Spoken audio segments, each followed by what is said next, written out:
Independence is the kind of a community where things are getting done. There's a lot of optimism, and we have people throughout the community who care about making things happen and taking responsibility for our future. I think Independence is a great place because it's a community that knows where it wants to go and it's working hard to get there.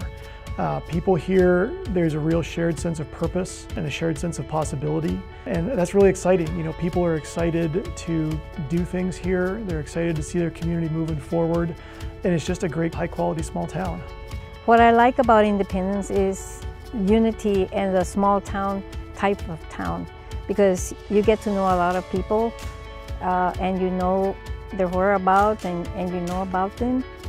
But also it's a lot easier to connect with a city because if you're interested in something, there's always something to do here in this town.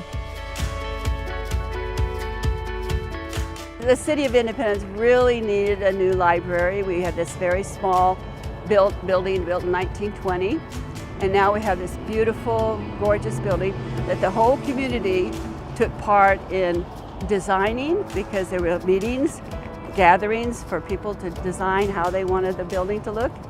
And it's such an integral part of our community that we had to have something for all the people to do.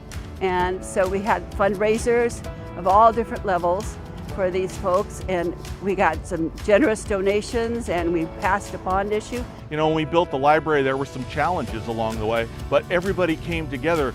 People who were originally in favor of it and people who were kind of questioning, and we got together and we made it happen. The Amphitheater, there was a big vision and we got so many people involved in. We reached out to the National Guard, and the National Guard came and helped us. It was a community service project, and it's been a huge success. It now is our living room for the whole community, and there's music and movies and huge events all the time. It's a great place. Inspiration Garden was a former log yard of a former mill that was donated to the city. As you can imagine, it was in pretty bad shape, and we really wanted to see it become this great neighborhood park.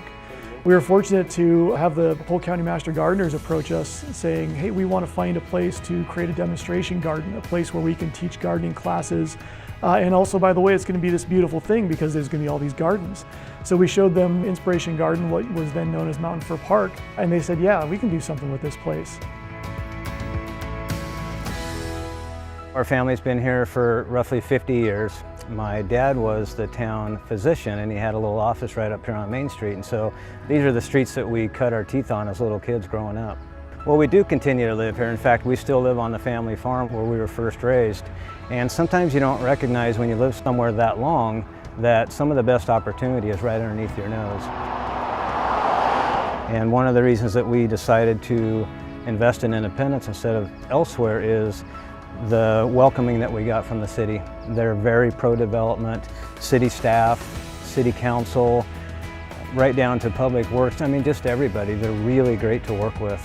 Our most recent project is a mixed-use retail residential facility, 4-story, 40,000 square foot, that is going to be right downtown across from the city park, and we're very excited about it. The reason I decided to move to Independence largely was just the quality of life. We live in a really beautiful area. We're surrounded by recreation, we've got the river, we've got these amazing wineries around us, so I really just wanted to stay and be a part of that. I opened Indie Commons a little over a year ago here in downtown Independence, so it's a co-working community. Again, I was really interested in how do you support kind of these more smaller rural communities and make a vibrant, economically viable downtown with that.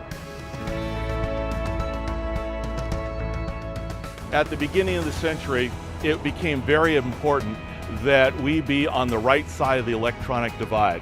And the incumbent providers didn't want to do it, so our sister city, Monmouth and Independence together, we decided we're taking responsibility for our future. We built our own high-speed fiber system to meet the needs of our community for economic development, for education, for our own people. So we did it ourselves. Part of our Smart Rural Community efforts, we want our kids to understand how to leverage technology, how to use technology, to be the ones creating things with technology in the future. Our library worked with the school district and our youth workforce development organization to develop a makerspace here in town. It was this great community effort. We've got 3D printers, we've got laser etchers, we've got industrial sewing machines, and the kids are using it to develop business ideas and prototype solutions. What brings this community together is that there's open-minded people in our city government that are willing to help with that bridging of the communities, and that's a very important key thing in our community. I see the future of Independence as unbelievably bright. This is a great place to raise a family, to have a business. It's because people can be involved. There's a wonderful schools, we have high-speed fiber, we have available land, and it's warm and friendly, all-American kind of place where you can be successful and you can participate and be part of our solution. Independence, our best years are yet to come.